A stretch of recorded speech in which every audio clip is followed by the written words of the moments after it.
I need you to be brave.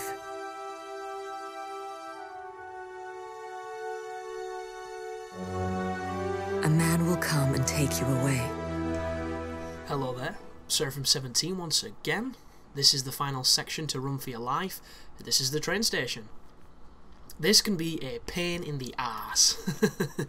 I had so much trouble when I first got here because I just didn't understand the concept of the mechanic, and when you're playing on your first time on hard, it brutalizes the fact you don't understand how it works. But the way I approach it, take the disguise off of this cop, drag him, put him in the bin. The way you want to look at whenever you have to pacify somebody, the points it costs on your ranking to pacify them, you generally get them back by hiding the body. You'll notice I'm now back to 0 because I hid him. At the end of the mission, it is points lost, but at the same time it's null and void when you hide them. But now we've got this outfit, we can enter the crowd, and the one cool thing I do like about this crowd mechanic is if you stand still or if you turn your back to anyone who's suspicious, the suspicion goes down. And this is how it should work all the time. It shouldn't just be in a crowd, it should be the mechanic as it is. Or have the instinct button cost nothing. Or not, don't call it instinct, just call it tilting your hat when you're wearing a cowboy hat, or scratching your head to hide your face. That should just be something you're allowed to do. Just look at Assassin's Creed. When you prayed, or you blended, or whatever they called it on that, it didn't cost anything, and it was only useful in a few situations. I don't know why they don't just have it in this, and they can't even throw the excuse of, oh, to make it too easy, because the disguise system before, for a lot of people, when you knew what you were doing, it made it very easy. But kind of the point was the reward of learning the level. It was the reward of finding the disguise or finding the outfit that worked, and that's what made it satisfying. On this game, even if you're in a good outfit, you can still walk round a corner and get bukkakied by the only one guy in a crowd of 40 dudes who's wearing the same outfit as you. And you know, it's like not another teen movie when that black guy turns up at the party and there's already the designated amount of black guys. It's ridiculous. And it happens all too often, unfortunately. But once you're up here, if you turn this computer, it's going to bring the train to platform B, and then all you have to do is get to platform B. And this is probably the most difficult part of it because the crowd is thinner, but once you have a good knowledge of the game, or for instance if you did what I did and you struggled through hard with no real knowledge of how this game works, you will have done situations that are far more difficult than this. So when you do come here, this is a bit of a blessing because it's not quite as strenuous as trying to sneak past 40 guys that have all got, you know, the best eyesight since the Aryan race.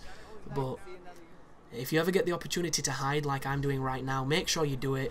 It's complete immunity unless you've really pissed on someone's chips and they know where you are. Because I've even had it where people are a second away from hunting me and it's worked. But on the flip side, they've all gunned me down, so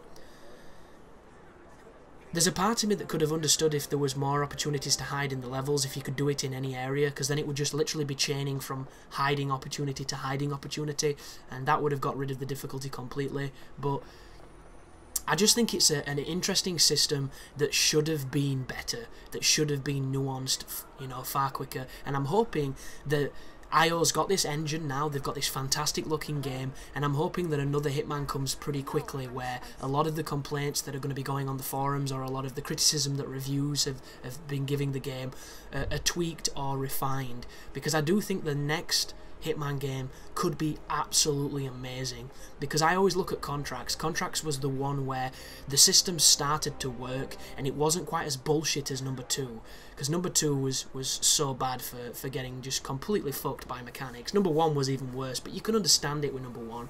It was mechanically broken at times.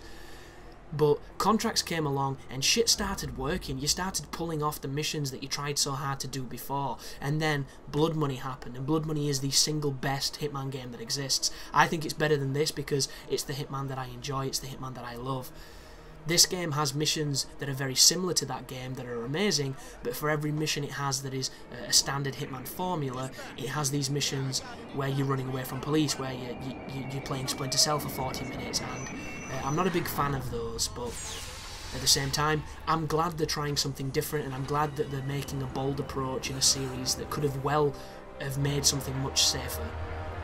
But that is the end of the level, guys. Hopefully you don't have as much trouble as I did my first time through, and if you are having difficulty, hopefully this guide should help you, because you will be getting through hard, you will be getting that Absolution rank, and as always, thanks for watching. Here are the ranks at the end for you, which once again is kind of bullshitty. We did almost everything right in every stage. We didn't get seen, we didn't get spotted, there was no one to assassinate, and we still don't get the highest rank. I don't really get it. It has to be challenge associated, but thanks for watching, and you take care now.